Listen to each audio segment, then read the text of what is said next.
I will forever believe that Brandy knows who is responsible for Whitney Houston's death, and she is scared to speak up. Now, word on the street is Clive Davis had her off for her catalog just like they did Michael Jackson. Let me tell you why. Just 2 days before she died, Whitney crashed an interview with Brandy, Monica, and Clive Davis and passed a mysterious note to Brandy.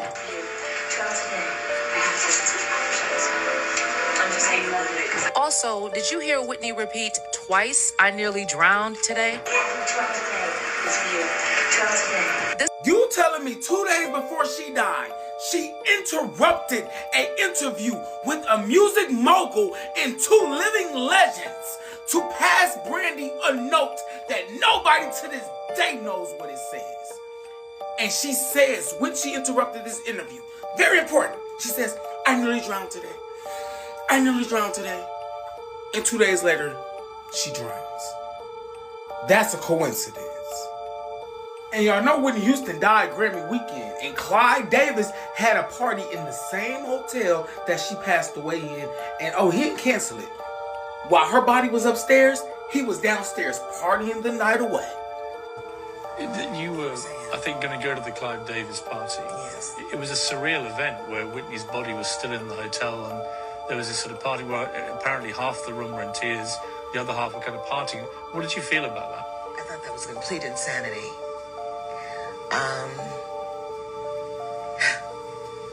And knowing Whitney, I don't believe that she would have said, "The show must go on." She was the kind of woman that would say, "Stop everything. I'm not going to be there." Somebody need to climb from underneath Brandy's car and ask her what was on that note. It is detrimental at this point. We need to know. She had almost died the day before in the bathtub.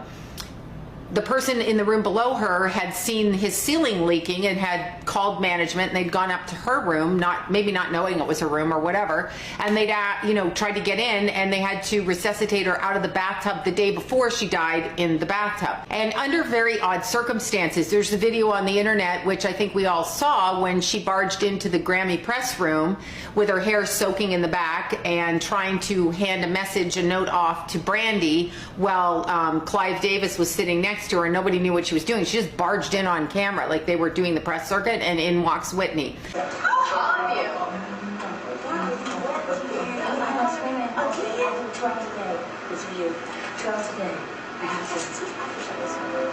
I'm just saying love it because I can't. I love it.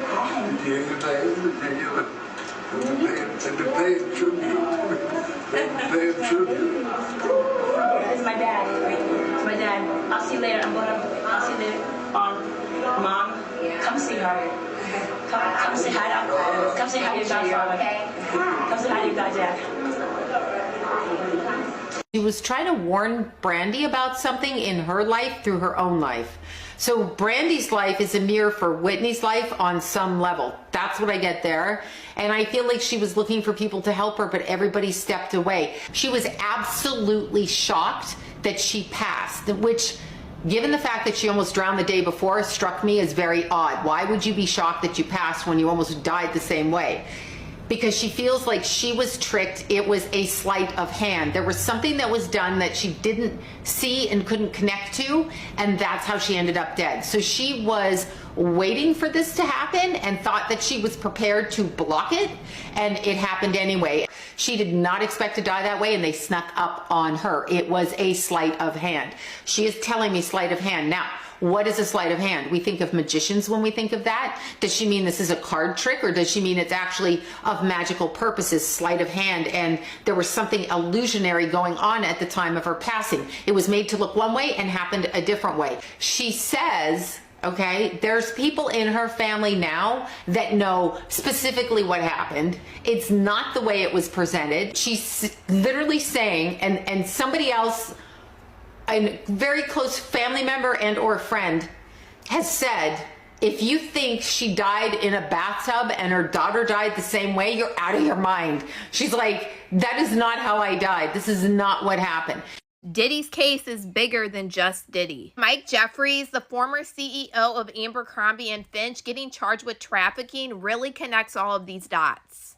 Lex Wexner, the owner of Victoria's Secret, is the one who owned and started Abercrombie in 1998, and he is the one who hired Mike Jeffries to revamp the brand. Back in 1998, Ashton Kutcher worked as a model for Abercrombie & Fitch. And we know Diddy and Naomi Campbell have had a close relationship for years, and Naomi Campbell was a part of Victoria's Secret. And Lex Wexner and Jeffrey E. have had a strong relationship for years, and they met in the 1980s. Jeffrey himself was known to go to Victoria's Secret shows, and there's photographs of him at these events. Wexner and Jeffrey were so tight that Wexner granted him a power of attorney over him. And at one time, Wexner was Jeffrey's only client. In 1998, Jeffrey was identified as the president along with Wexner of the New Albany Company in Ohio business records. And Wexner's name came up more than 45 times in the 2015 civil lawsuit filed by Virginia Giuffre,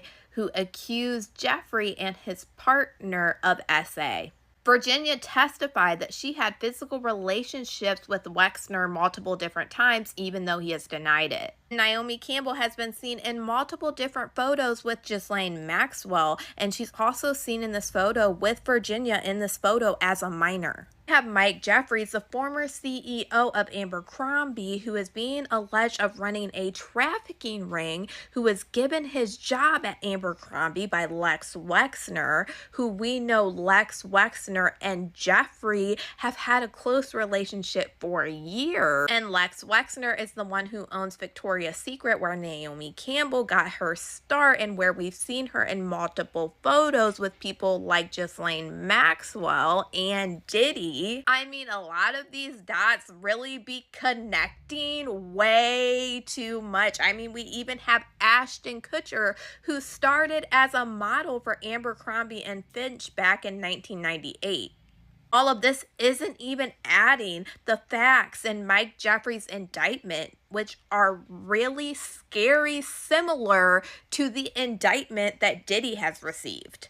At this point, I wouldn't be surprised if Diddy is giving these other powerful people up at this point, hoping that he can get out of something. I mean, there comes a point in time where there is too many dots connecting for me where this makes a lot of sense, and they're too similar, and there's too many things that are lining up in a straight line for us to see here. But y'all let me know what you guys think about all this in the comments.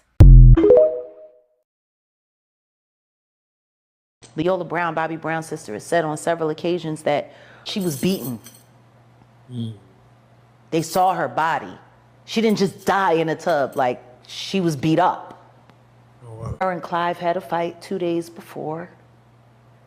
And from what I was told, Bobby Christina was present for some of that fight. And then the next thing you know, she's dead. Ray J was the last person to see her alive.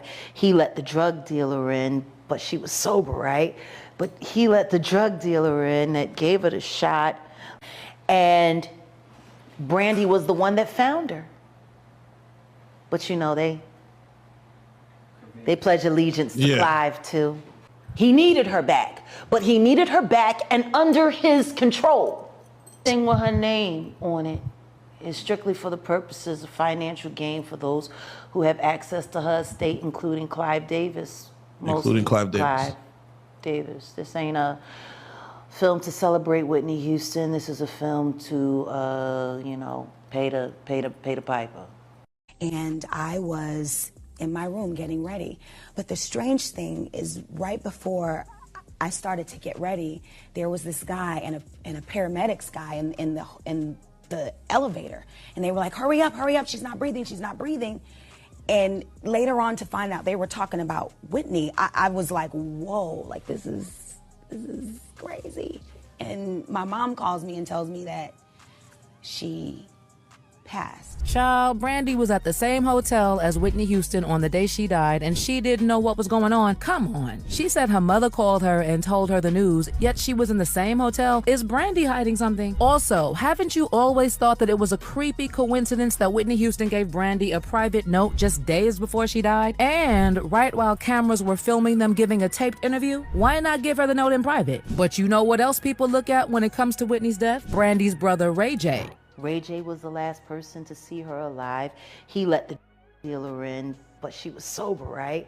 But he let the dealer in that gave her the shot. So what exactly do these siblings know about the death of Whitney Houston? And what was in that note that Whitney handed to Brandy? Whitney Houston was no longer of value to the music company that owned her. Whitney Houston wanted her masters, she wanted her publishing, she wanted an audit on her money, and she was not going to get it. Here's the question that got to be asked. You're at the Las Vegas Hilton. That's a 5-star hotel. There's cameras on every floor. Whoever went into Whitney Houston's hotel room to take her life, it's on camera. Who had the power to tell the owners of the Los Angeles Hilton or Las Vegas Hilton, who had the power to make them confiscate that Whitney Houston murder video showing the murderers entering the room? It had to be somebody with a lot of power. I believe it was somebody from Whitney Houston's label. And I believe that somebody allowed the Grammy party to continue while Whitney Houston's body was upstairs dead and floating in the tub. Whitney Houston was murdered.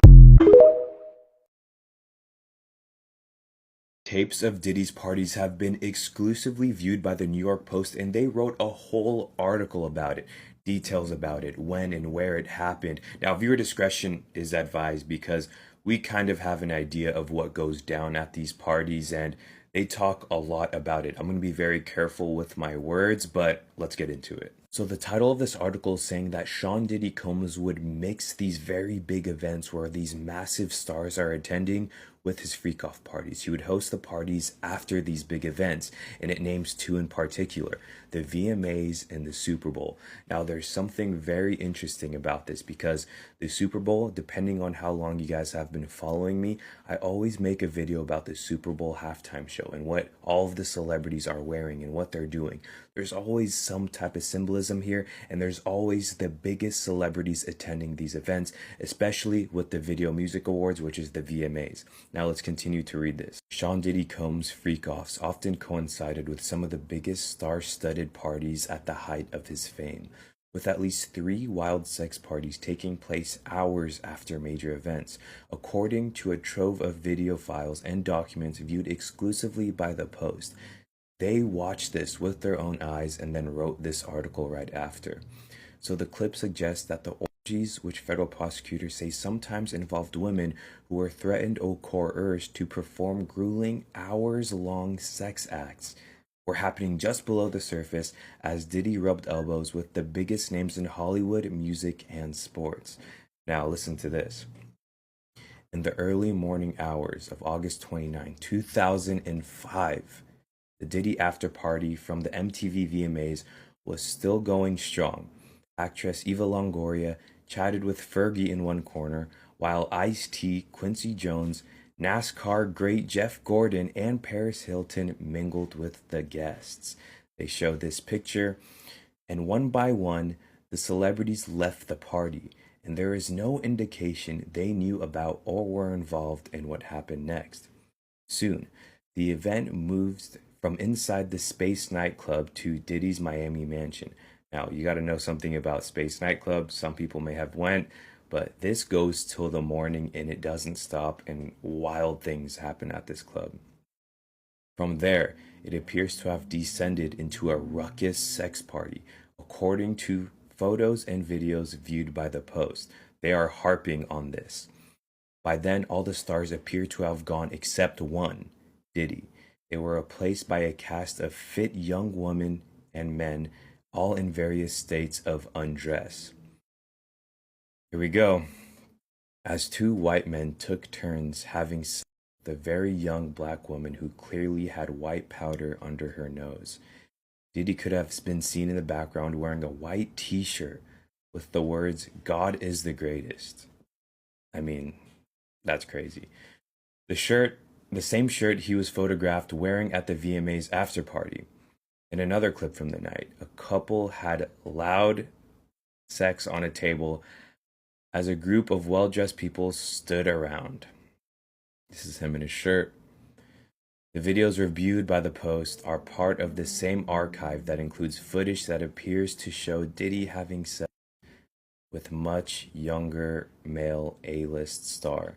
That video has been shopped around for sale by news outlets by more than one seller. I mean, this is crazy. So these tapes are being shopped around by media outlets. And I mean, people, this is one of the biggest stories of the year. So people want to have this footage. They want to sell it. They want to be the one to let this out. I mean, it looks like the New York Post might be doing the same with this article. Now, we don't really have pictures of what's going on, but they're saying they viewed it and they wrote this. However, many of the videos have dates that can be corroborated with star-studded events, including the 2004 and 2005 VMAs in Miami and the 2005 Super Bowl in Jacksonville.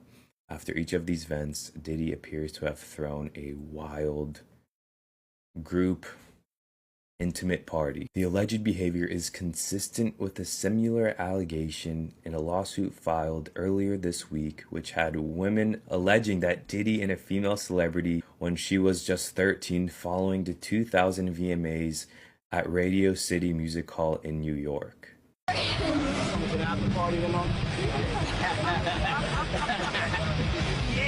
Good, you're doing so good.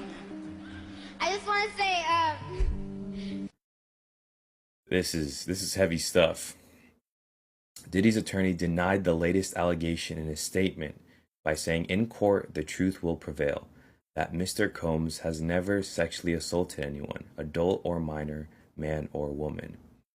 During the weekend of the Super Bowl in Jacksonville in February 2005, Diddy threw a star-studded gala with attendees like Ashton Kutcher, Ashley Simpson, and Girls Gone Wild founder Joe Francis. Ashton Kutcher. We've seen pictures of him at the party. A lot of conspiracies about him if you've seen my old videos. Hours later, the party seemingly moved to a $2 million mansion in nearby Sawgrass, which Diddy rented out for a reported $20K per week. This is 19 years ago. So that number's a lot higher now. In one video, two men have sex with each other while the sounds of laughter echo throughout the room. It later appears that Diddy himself took part in the action that night, held a camera from his point of view while he appeared to engage in sex with a woman. This is the first time I'm reading this article on camera, so excuse me. This is this is wild. Again, no indication that a Super Bowl party guest knew about the orgy that took place afterward. Federal officials raided two of Diddy's homes in March, seizing hundreds of sex videos and a mountain of sex paraphernalia, including 1,000 bottles of baby oil and lube. In a statement, the U.S. Attorney's Office alleged that the sex parties are not always consensual. He alleged sexual abuse of women included forcing them to engage in frequent day-long sexual activity with male prostitutes, some of whom were transported over state lines. According to the charges against him, these events, which Combs referred to as freak-offs, were elaborate sex performances that he arranged, directed, and often electronically recorded, the document said. To ensure participation in freak-offs, Combs used violence and intimidation and leveraged his power over victims, power he obtained through obtaining and distributing narcotics to them, exploiting his financial support to them, and threatening to cut off the same and controlling their careers. Wow. It's unclear whether the videos that the Post have viewed are part of the Fed's case, but officials say that they confiscated hundreds of videos from Combs' hard drives and devices, some of which include the freak-off sex parties. These are consistent with the videos we have, a federal law enforcement source who is involved with the investigation said after hearing descriptions of the scenes in the videos that the Post viewed. Just about everything you can imagine was happening at his parties.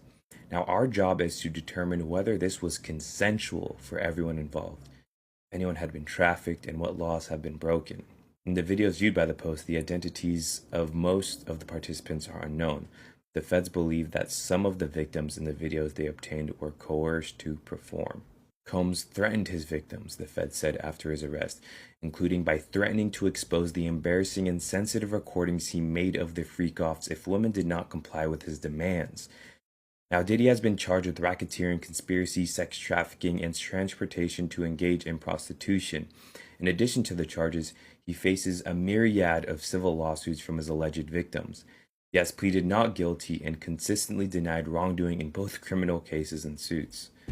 It's sick, the law enforcement source told the Post. Look, if this were just him having sex parties with a bunch of excited adults, we wouldn't be having this conversation. That's legal, it is. But that's not what we're talking about. This man is a predator. Attorneys for Diddy did not return the Post's calls for comment.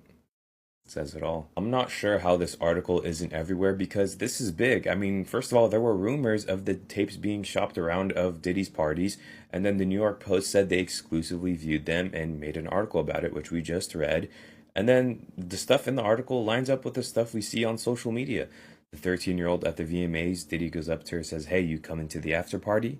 Well, there's a lawsuit of a 13-year-old girl being sexually assaulted. As time goes by, things are getting a lot more weird and a lot more is coming out. I don't know if we'll ever see these photos or videos. I think we will once they get officially shopped around. But Diddy's trial is in May, so I don't know what's going to happen, but the silence in the music industry is very loud and a lot of things are coming to light this next year.